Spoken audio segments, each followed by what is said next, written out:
Selamat pagi semuanya, saya Sekarwangi kembali hadir menyapa Anda semua. Pada hari ini, kami akan membahas isu ekonomi yang sedang ramai diperbincangkan, yaitu terkait kenaikan harga kedelai impor. Seperti yang kita tahu bahwa Indonesia masih sangat bergantung pada kedelai impor di Amerika Serikat dan juga di beberapa negara lainnya. Nah, karena ketergantungan tersebut, setiap kali terdapat kenaikan harga kedelai impor, dampaknya akan langsung sangat terasa di dalam negeri, mulai dari pengrajin tahu tempe, UMKM, dan juga konsumsi masyarakat itu sendiri. Lalu, apa sih penyebab dari kenaikan harga kedelai impor dan juga bagaimana mekanismenya dalam teori makroekonomi?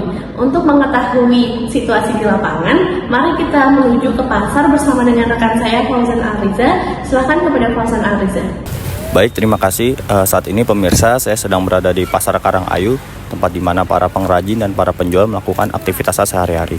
Ternyata mereka sangat terdampak dengan adanya kenaikan harga kedelai impor yang naik belakangan ini. Dari hasil wawancara yang kami lakukan sebelumnya, para pengrajin mengatakan bahwasannya kenaikan harga kedelai impor ini naik hingga puluhan persen dari bulan-bulan sebelumnya. Kenaikan harga ini mengakibatkan biaya produksi meningkat tajam, yang mana membuat para produsen terpaksa mengurangi ukuran dan juga mengurangi jumlah produksi untuk tahu dan tempenya. Namun jika harga tahu dan tempe ini ikut naik, mereka takut penjualan akan berkurang. Dari pihak konsumen juga mengeluh mahalnya harga tahu dan tempe belakangan ini. Namun jika harga tahu tempe tidak dinaikkan, para pelaku UMKM akan gulung tikar. Banyak dari mereka yang mengharapkan adanya intervensi pemerintah dengan adanya stabilisasi harga impor maupun dukungan bagi produsen kedelai lokal, karena menurut mereka perubahan atau kenaikan harga sekecil apapun itu akan berdampak besar bagi keberlangsungan usaha mereka. Dari Pasar Karangayu, kembali ke studio. Isu kenaikan harga kedelai impor ini bisa dijelaskan menggunakan teori supply dan demand. Jadi Indonesia ini sangat bergantung pada pasokan kedelai impor. Dan ketika pasokan tersebut terganggu, misalnya karena ada gagal panen atau ada biaya logistik yang meningkat, atau bisa juga karena adanya perubahan kebijakan perdagangan yang dimana hal tersebut tuh bisa berimbas pada perekonomian domestik. Nah, kalau kita lihat dari kurva, adanya kenaikan harga kedelai impor itu akan menggeser kurva SRAS atau short run aggregate supply itu ke kiri atas, yang akan membentuk keseimbangan baru di mana harga itu naik tetapi kuantiti atau jumlah produk yang diproduksi itu menurun. Kalau kita lihat isu ini, itu menggambarkan adanya cost inflation atau inflasi karena adanya biaya produksi yang meningkat. Dan juga kalau kita lihat adanya kenaikan harga pada kedelai impor ini akan menaikkan juga biaya produksi pada makanan yang berbahan baku kedelai seperti misalnya tempe atau tahu, yang dimana hal tersebut juga akan berimbas ke harga jual di konsumen yang akan ikut naik. Kalau kita biarkan terus-menerus hal ini terjadi, maka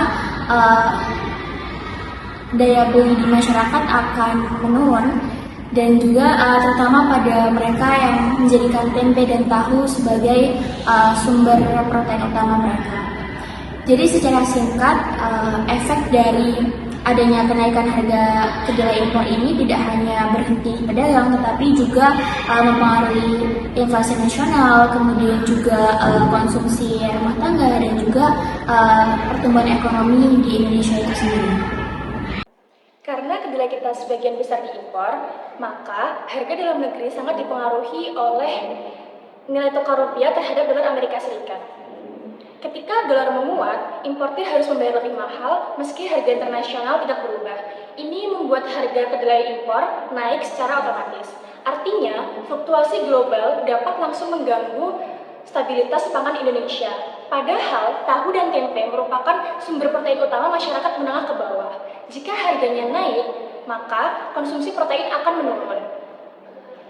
Untuk itu, kita membutuhkan solusi jangka panjang. Pemerintah perlu melakukan, pertama, pemerintah dapat meningkatkan produktivitas pertanian kedelai lokal. Ini bisa dilakukan melalui penyediaan bibit unggul, akses pembiayaan murah, serta penggunaan teknologi modern yang membantu petani menghasilkan panen lebih tinggi dengan biaya lebih efisien.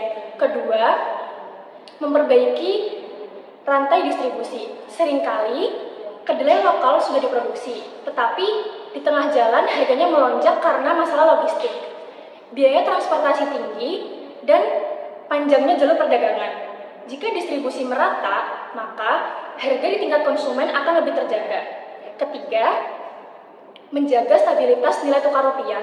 Kebijakan makro seperti pengendalian inflasi, peningkatan cadangan devisa, serta arus modal yang sehat dapat membantu rupiah lebih kuat ketika terjadi gejolak global. Dan terakhir, penting juga untuk diversifikasi importir.